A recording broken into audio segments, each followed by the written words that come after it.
আসসালামু আলাইকুম সবাইকে। কেমন আছেন সবাই? আশা করছি ভালো আছেন, আনন্দে আছেন। পাসওয়ার্ডের পক্ষ থেকে অনেকদিন পর ভিডিও টিউটোরিয়াল নিয়ে আসছি। ইনশাআল্লাহ নেক্সট টাইম থেকে আমরা চেষ্টা করব যে আমাদের যে ধারাবাহিকতা বজায় রাখার জন্য। আজকের ইন্টারমিডিয়েটের অর্থাৎ এইচএসসি অর্থনীতি প্রথম পত্রের প্রথম অধ্যায় নিয়ে আজকে আলোকপাত করতে চাই। প্রথম পত্রের প্রথম অধ্যায়ের নাম হচ্ছে মৌলিক অর্থনৈতিক সমস্যা এবং এর সমাধান। তো আজকের পার্টে আমরা কিছু টপিক, যেই টপিকগুলো নিয়ে আলোচনা করব: অভাব, নির্বাচন, দুষ্প্রাপ্যতা, সম্পদ, মৌলিক অর্থনৈতিক সমস্যা। ঠিক আছে, এই টপিকগুলো নিয়ে আমরা আজকে কথা বলতে চাই। তো প্রথমত অভাব নিয়ে কথা বলি। অভাব নিয়ে কথা বলতে গেলেই অভাব আসলে অসীম। অভাবের একদম স্বকীয় ধর্মটা হচ্ছে অভাব অসীম এবং অভাবের তুলনায় সম্পদ সীমিত। আচ্ছা, আমি যদি একদম, এই যে আমার হাতে একটা মার্কার আছে, কেমন, এই মার্কারটা দিয়ে এই মুহূর্তে আমি কি করছি, হোয়াইট বোর্ডে লিখছি। তো এই মুহূর্তের জন্য এই মার্কারটা হচ্ছে আমার সম্পদ, রাইট? আমার পকেটে এখন ধরেন 100 টাকা আছে, 100 টাকা হচ্ছে আমার ক্যাপিটাল, আমার সম্পদ। কিন্তু এখন আমি তো অনেক কিছু চাই, অর্থাৎ আমাদের পৃথিবীতে বা মানব জীবনে আমাদের সম্পদের সীমাবদ্ধতা বিদ্যমান এবং তার পক্ষান্তরে অভাবটা অসীম। তাহলে এই অভাবটা আসলে কি? অভাবটা হচ্ছে আমরা কি চাই, অর্থাৎ আমাদের চাওয়া বা ইচ্ছা। আমরা ভালো খাইতে চাই, ভালো ঘুরতে চাই, ভালো জামা পরতে চাই, পকেটে অনেক অনেক বেশি টাকা থাকুক, সেটা চাই, অবশ্যই সেটা সৎভাবে। তো এই যে বিচিত্র আমাদের যেই চাওয়া পাওয়া, আনলিমিটেড ওয়ান্টস বা অসীম চাওয়া, এটাই আসলে আমাদের অভাব। আচ্ছা, এই অভাবের পক্ষান্তরে আমরা সম্পদ নিয়ে আলোচনা করতে চাই। সম্পদটা কি আসলে? যে সকল বস্তুগত বা অবস্তুগত উপাদান যাদের উপযোগ আছে, বাহ্যিকতা আছে, বিনিময় মূল্য আছে এবং হস্তান্তর যোগ্যতা আছে। এখন উপযোগ ব্যাপারটা কি? উপযোগ ব্যাপারটা আমরা দ্বিতীয় অধ্যায়ে আলোচনা করব, কিন্তু তারপর আমি একটু বলি, যেহেতু উপযোগ শব্দটা আসছে। উপযোগ হচ্ছে আসলে কোনো দ্রব্য বা পণ্য বা সেবার মধ্যে বিদ্যমান মানুষের অভাব পূরণের ক্ষমতা বা সক্ষমতা, এটা হচ্ছে উপযোগ। আমি যদি বলি, ধরেন আমি এই যে এখানে একটা সূচি আঁকলাম, আমি যদি বলি এই যে আমি একটা আপেল খেলাম, একটা আপেল খাওয়ার বিনিময়ে আমি 10 ইউটিলিটি, মানে উপযোগের একক হচ্ছে ইউটিলিটি, 10 একক আমি কি পেলাম, বা 10 ইউটিলিটি আমি উপযোগ পেলাম। অর্থাৎ আপেল খাওয়ার পর আমি যে স্বাদ বা যে টেস্টটা আমি পাই, আমার কাছে যে ভালো লাগাটা কাজ করে, প্রচণ্ড গরমের সময় যখন আমি হুট করে এক গ্লাস শরবত খাই, এই শরবত খেয়ে আমার যেই তৃপ্তিটা পাচ্ছি, যেই তৃষ্ণাটা আমার মিটছে, এবং এই গ্লাসের মধ্যে যে আমার তৃষ্ণা পূরণ করার ক্ষমতা, এটাই হচ্ছে আসলে উপযোগ। সুতরাং আমি একটা আপেল খেলে 10 একক বা 10 ইউটিলিটি উপযোগ পাচ্ছি, 2টা আপেল খেলে 8 ইউটিলিটি পাচ্ছি, 3টা আপেল খেলে 6 ইউটিলিটি উপযোগ পাচ্ছি। এভাবে উপযোগ আস্তে আস্তে কমতেছে। অর্থাৎ উপযোগের ধর্মই হচ্ছে এটা, যে উপযোগ ক্রমহ্রাসমান হারে কমে এবং একটা পর্যায়ে শূন্যে নেমে আসে, এবং একটা পর্যায়ে আরো বেশি যখন আমি দ্রব্য ভোগ করতে যাই, তখন সেটা ঋণাত্মক হয়ে যায়। কেমন? তো খুব স্বাভাবিক ব্যাপার, কারণ আমি তো 10টা আপেল, 20টা আপেল একজন মানুষ তো আসলে একসাথে খাওয়া আসলে সম্ভব না। আচ্ছা, তো গেল অভাবের ধারণা এবং সম্পদের ধারণা।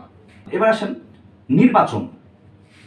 নির্বাচনের আগে আমি আচ্ছা একসাথেই বলি, নির্বাচন কি বা চয়েস। হ্যাঁ, নির্বাচনটা আসলে কি? এই যে আমাদের জীবনে, মানব জীবনে অফুরন্ত মানে অসীম অভাব, এই অসীম অভাবের মধ্যে আমাদের প্রয়োজনীয়তা এবং গুরুত্বের উপর ভিত্তি করে যে অভাবগুলোকে আমি বাছাই করে নিব, বেছে নিব, এই বেছে নেওয়ার প্রক্রিয়াটা বা মাধ্যমটা হচ্ছে নির্বাচন। কিরকম ব্যাপারটা? ধরেন আমার কাছে ক্যাপিটাল আছে 100 টাকা, অর্থাৎ আমার পকেটে এই মুহূর্তে 100 টাকা আছে। এখন আমার কি দরকার? আমার ধরেন সকালের নাস্তা লাগবে, নাস্তার জন্য আমি 30 টাকা বাজেট রাখলাম। 30 টাকায় তো হয় না, আমি 40 টাকা রাখলাম। এরপর আমি কালকে আমার ভার্সিটিতে ক্লাস যদি থাকে, আমি একটা নোট খাতা কিনতে হবে, খাতার দাম 50 টাকা। এরপর আমার 2টো কলম লাগবে, কলম দুটোর দাম 10 টাকা। দেখেন তো আমার কত হয়েছে। এরপর আমার গাড়ি ভাড়া লাগবে 20 টাকা। তাহলে আমার 20 টাকা, 20 টাকা, 40 টাকা, 60 টাকা, 70 টাকা, 130 টাকা। খেয়াল করেন, আমার সম্পদ কিন্তু 100 টাকা, মানে এটা হচ্ছে আমার ক্যাপিটাল, আমার কাছে আছে। কিন্তু আমার অভাব কি? আমার গাড়ি ভাড়া লাগবে, আমার 40 টাকা নাস্তা খাওয়া লাগবে, আমার 50 টাকা দিয়ে একটা নোট খাতা লাগবে, আমার 10 টাকা দিয়ে আমার কলম কিনতে হবে। ঠিক আছে, এখন 38 টাকা তো আমার কাছে নাই। যেহেতু আমি নাই, আমার কাছে নাই, কিন্তু আমার অভাব অসীম, সম্পদটা আমার সীমিত, সেহেতু আমি অভাবগুলোকে বাছাই করে নিব। অর্থাৎ আমার কোন অভাবগুলো আমার দরকার বা প্রয়োজন, এই মুহূর্তে গুরুত্বপূর্ণ, এই মুহূর্তে আমার কি গুরুত্বপূর্ণ, আমি নাস্তা 40 টাকার জায়গায় আমি 40 টাকার জায়গায় আমি নাস্তাটা 20 টাকার খাবো, 20 টাকার খেলাম না, আমি 20 টাকা গাড়ি ভাড়া না দিয়ে হেঁটে যাব, তাহলে আমার কিন্তু হয়ে যাচ্ছে। তখন আমার কলম এবং খাতা কিন্তু আমার খুব জরুরি। সুতরাং এই কলম খাতা নিলাম, আমি 40 টাকার জায়গায় 20 টাকার নাস্তা করলাম এবং আমি গাড়ি ভাড়াটা বাঁচিয়ে আমি হেঁটে গেলাম। এই যে আমার অভাবগুলোকে আমি বাছাই করলাম, অর্থাৎ আমার এখন এই মুহূর্তে কি গুরুত্বপূর্ণ, কোনটা সবচাইতে দরকার। দুষ্প্রাপ্যতাটা কি আসলে? দুষ্প্রাপ্যতা বা স্কারসিটি, এটা হচ্ছে আসলে সম্পদের স্বল্পতাকেই দুষ্প্রাপ্যতা বলা হয়। অর্থাৎ আমাদের সম্পদটা কিন্তু সবসময় লিমিটেড, সীমিত। হ্যাঁ, এই পৃথিবীতে যত ভূমি আছে, মানে একদম পুরো পৃথিবীতে ভূমি কিন্তু আর বাড়বে না। অর্থাৎ পৃথিবীর মানচিত্র কিন্তু আর মানে বাড়বে না, ভূমি বেড়ে হঠাৎ করে বড় হয়ে যাবে না। বাংলাদেশের মানচিত্র একটু বাড়তে পারে, কমতে পারে, বাংলাদেশের ভূমি একটু বাড়তে পারে, কমতে পারে, কিন্তু পুরো পৃথিবীর ভূমি কিন্তু আর বাড়বে না। অর্থাৎ এটা কিন্তু সীমাবদ্ধ, অর্থাৎ এটা লিমিটেড, কিন্তু আমাদের অভাবটা অসীম। তো এই সম্পদের স্বল্পতাকেই আসলে দুষ্প্রাপ্যতা বা স্কারসিটি বলে। অভাব মানে ওয়ান্টস, চয়েস মানে নির্বাচন, দুষ্প্রাপ্যতা স্কারসিটি, এবং সম্পদ হচ্ছে রিসোর্স, এবং হচ্ছে মৌলিক অর্থনৈতিক সমস্যা। 3টা মৌলিক অর্থনৈতিক সমস্যা আমাদের অর্থনীতিতে বিদ্যমান। আধুনিক অর্থনীতির জনক পল স্যামুয়েলসন তিনি এই বলেছেন যে 3টা অর্থনৈতিক সমস্যা। প্রথমটা কি, কি এবং কতটুকু উৎপাদন করব, কিভাবে উৎপাদন করব, কার জন্য উৎপাদন করব। আপনি দেখেন, অর্থনৈতিক আলোচনা করতে আসলেই সেখানে ভোক্তা, উৎপাদক, এই দুটো চরিত্র বিদ্যমান। অর্থাৎ একজন উৎপাদক উৎপাদন করেন এবং একটা পর্যায়ে একদম চূড়ান্ত দ্রব্য, অর্থাৎ যখন একটা উৎপাদিত দ্রব্য যখন একদম প্রাথমিক পর্যায়ে থাকে তখন সেটাকে কাঁচামাল বা প্রাথমিক দ্রব্য বলে, এরপর চূড়ান্ত দ্রব্য, এটা আবার অন্য অধ্যায়ের আলোচনা। তো একটা ভোক্তা পর্যায়ে যখন আসে তখন সেই দ্রব্যটাকে চূড়ান্ত দ্রব্য বলা হয়। তো এই যে আসার আগ পর্যন্ত মানে মূলত সেই সম্পদটা বা হচ্ছে সেই মানে দ্রব্যটা, পণ্যটা বা সেবাটা একজন উৎপাদক নিশ্চয়ই থাকেন। কেমন? এখন আমি কি উৎপাদন করব, কতটুকু করব, এই সমস্যাটা যখন তৈরি হয়, এই সমস্যাটার সমাধান করার জন্য আমরা একটা রেখার প্রয়োজনীয়তা অনুভব করি। সেই রেখাটার নাম হচ্ছে উৎপাদন সম্ভাবনা রেখা বা প্রোডাকশন পসিবিলিটি কার্ভ। হ্যাঁ, তো এখন সেই রেখাটা কেমন, এই যে সেই চিত্রটা হবে এরকম, রেখা চিত্রটা ঠিক এরকম হবে। তো এখানে আপনার বইতে যখন প্রশ্ন হবে তখন একটা সূচি দেয়া থাকবে, একটা সূচি এরকম দেয়া থাকবে। হ্যাঁ, এরকম একটা সূচি দেয়া থাকবে, অর্থাৎ সূচিতে আপনার কতটুকু গম উৎপাদন করতে হবে, কতটুকু ধান উৎপাদন করতে হবে। ধরেন এটা হচ্ছে ধান, হ্যাঁ, এটা হচ্ছে গম। হ্যাঁ, তা আপনি যখন 40 একক যখন আপনি 40 একক গম উৎপাদন করছেন তখন আপনি পাচ্ছেন 10 একক ধান উৎপাদন করতে পারছেন। এরকম একটা সূচি দেওয়া থাকবে, সূচির আলোকে আপনাকে চিত্র আঁকতে হবে। তো এই চিত্রটা দিকে একটু খেয়াল করি, আমি আগেই এঁকে রেখেছি।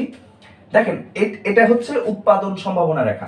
উৎপাদন সম্ভাবনা রেখাটা 3 রকমের হতে পারে, এরকম, এরকম, আবার এরকম হতে পারে। যখন এরকম হবে মানে পেট ভেতরের দিকে থাকবে তখন সেটা হয়ে যাবে সম উৎপাদন সম্ভাবনা রেখা, যেটার মাধ্যমে আমরা দ্বিতীয় মৌলিক অর্থনৈতিক সমস্যাটাকে ব্যাখ্যা করবো আর কি। এখন আসেন, এই চিত্রটা আমি কি উৎপাদন করব, কতটুকু উৎপাদন করব। আমি ধরেন এই যে নিচের যে অক্ষ, ভূমি অক্ষ, মানে যে ও এক্স অক্ষ, ভূমি অক্ষ, এই অক্ষে আমি ধান রাখলাম, ঠিক আছে। লম্ব অক্ষে আমি এই যে ও ওয়াই অক্ষ, এই লম্ব অক্ষে আমি গম রাখলাম। আপনার কোনো সমস্যা নাই, আপনি এখানে গম রাখেন, এখানে ধান রাখেন, যেখানে যেটাই রাখেন কোনো সমস্যা নাই। তো আমি উপরে গম রাখলাম, নিচে ধান রাখলাম। খেয়াল করেন তো, এইটা আমি প্রথমে কি আঁকলাম, একটা ভূমি অক্ষ, একটা লম্ব অক্ষ। খেয়াল করেন, এই যে আমার সি বিন্দু, ডি বিন্দু, ই বিন্দু, কে বিন্দু এবং জি বিন্দু, কয়েকটা বিন্দু আমি দেখলাম। এরপরে যে এ এবং বি, এই রেখাটা হচ্ছে আমার পিপিসি কার্ভ, মানে পিপিসি অথবা উৎপাদন সম্ভাবনা রেখা। এখন প্রশ্ন হলো, উৎপাদন সম্ভাবনা রেখাটা কি আসলে? উৎপাদন সম্ভাবনা রেখা হচ্ছে এমন একটি রেখা যে রেখার বিভিন্ন বিন্দুতে দুটি পণ্য বা দ্রব্যের উৎপাদনের সংমিশ্রণ নির্দেশ করে বা সংমিশ্রণ বোঝানো হয়। কিরকম? ধরেন এই যে এ বি এটা একটা উৎপাদন সম্ভাবনা রেখা, মানে সম্ভাব্যতা, আমি কতটুকু উৎপাদন করতে পারবো। দেখেন এমন একটি রেখা যে রেখার বিভিন্ন বিন্দুতে, বিভিন্ন বিন্দু বলতে কি, এই যে সি বিন্দু, ডি বিন্দু, ই বিন্দু, এরপর কে বিন্দু, এই যে তিনটা বিন্দুতে, বিভিন্ন বিন্দুতে দুটি পণ্য বা দ্রব্যের, দুটি পণ্য কি, যে ধান গম, দুটি পণ্য বা দ্রব্যের উৎপাদনের সংমিশ্রণ বোঝানো হয়। হ্যাঁ, এবার আসেন এই যে রেখাটা এ এবং বি, এই বি রেখাটার মাঝখানে যে এই এতটুকু জায়গা, হ্যাঁ এই যে এতটুকু জায়গা হচ্ছে, এটা হচ্ছে আমার ক্যাপিটাল, মানে আমার সম্পদ, ঠিক আছে। এরপরে এই যে আর বাইরে আর কোথাও আমার সম্পদ নাই, অর্থাৎ এটা আমার সম্পদ, আমি চাইলে এখানে চাষাবাদ করতে পারবো, আমি চাইলেই বাইরে চাষাবাদ করতে পারবো না। আচ্ছা, এখন এবার ধরেন আমি সি বিন্দুতে ধরেন উৎপাদন করব, আমি একজন উৎপাদক, আমি সিদ্ধান্ত নিলাম যে আমি সি বিন্দুতে উৎপাদন করব। যদি আমি সি বিন্দুতে উৎপাদন করি, মানে উৎপাদন কার্যক্রম চালাই যাই, তাহলে আমি গম উৎপাদন করতে পারবো 40 একক। তাহলে এটাকে বর্ণনা করবো কিভাবে, ও ওয়াই ইজ ইকুয়াল টু 40 একক, মানে যদি একজন উৎপাদক সি বিন্দুতে উৎপাদন কার্যক্রম চালায়, তাহলে সে ও ওয়াই পরিমাণ ইজ ইকুয়াল টু 40 একক কি করতে পারবে, গম উৎপাদন করতে পারবে। পক্ষান্তরে ও এক্স ইজ ইকুয়াল টু 10 একক কি করতে পারবে, ধান উৎপাদন করতে পারবে। এরপর ধরেন আমি ডি বিন্দুতে উৎপাদন করলাম, ডি বিন্দুতে উৎপাদন করলে ও ওয়াই ইজ ইকুয়াল টু আমার এই যে 20 একক গম উৎপাদন করতে পারবো, এবং ও এক্স ইজ ইকুয়াল টু 20 একক কি করতে পারবো, ধান উৎপাদন করতে পারবো। ঠিক সেইম ভাবে আমি যদি ই বিন্দুতে উৎপাদন করি, তাহলে ও ওয়াই ইজ ইকুয়াল টু 10 একক গম উৎপাদন করতে পারবো, এবং ও এক্স ইজ ইকুয়াল টু মানে 40 একক ধান উৎপাদন করতে পারবো। এখন আপনার প্রয়োজনীয়তাটা কি, আপনার কি ধান বেশি দরকার না গম বেশি দরকার? এটা হচ্ছে একটা মানে মৌলিক অর্থনৈতিক সমস্যা, কি এবং কতটুকু উৎপাদন, প্রথম মৌলিক অর্থনৈতিক সমস্যা, আপনি কি উৎপাদন করবেন এবং কতটুকু করবেন, কেমন। এখন আপনার যদি ধানের প্রয়োজনীয়তা বেশি থাকে, তাহলে আপনি ধান 40 একক করেন, ই বিন্দুতে উৎপাদন করেন, আপনি ধান 40 একক পাবেন, গম 10 একক পাবেন। আপনার যদি দুটোই সমান সমান দরকার হয়, যে আপনার ধানও দরকার গমও দরকার, তাহলে আপনি ডি বিন্দুতে উৎপাদন করেন, তাহলে আপনি 20 একক গম পাচ্ছেন, 20 একক ধান পাচ্ছেন। আপনার যদি গম বেশি দরকার, ধান কম দরকার, তাহলে আপনি সি বিন্দুতে উৎপাদন করেন, 40 একক গম পাচ্ছেন এবং 10 একক ধান পাচ্ছেন।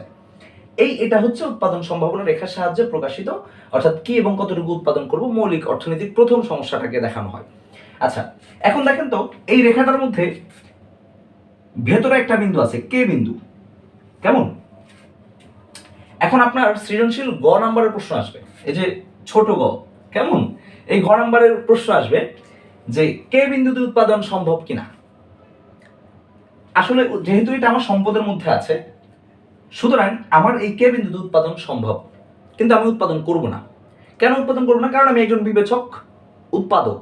একজন বিবেচক উৎপাদক কখনোই এই বিন্দুতে উৎপাদন করবে না, তাহলে আপনার তার আশপাশে অনেকগুলো জায়গা খালি থেকে যাবে, মানে তার সম্পদের দক্ষ ব্যবহার হবে না, যার ফলশ্রুতিতে এই বিন্দুটা বেকারত্ব নির্দেশ করবে।